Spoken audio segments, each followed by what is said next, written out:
How to log out of Facebook on iPhone. Hey everyone, welcome back to our channel. In today's video I will guide you on how you can log out of Facebook on iPhone, so make sure to watch the video till the end. If you want to log out of the Facebook app on your iPhone, you can see I'm on my iPhone, so I will go ahead and then open the Facebook application here.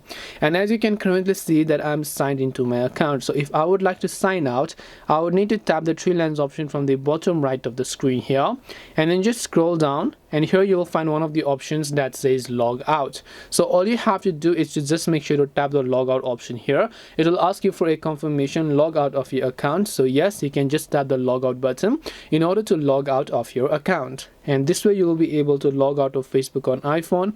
Hope this video was very helpful to you guys, and if it did help you, make sure to leave a like and subscribe to our channel. If you have got any more questions, then feel free to leave them down below. Thank you for watching till the end of this tutorial, and see you soon in our next video.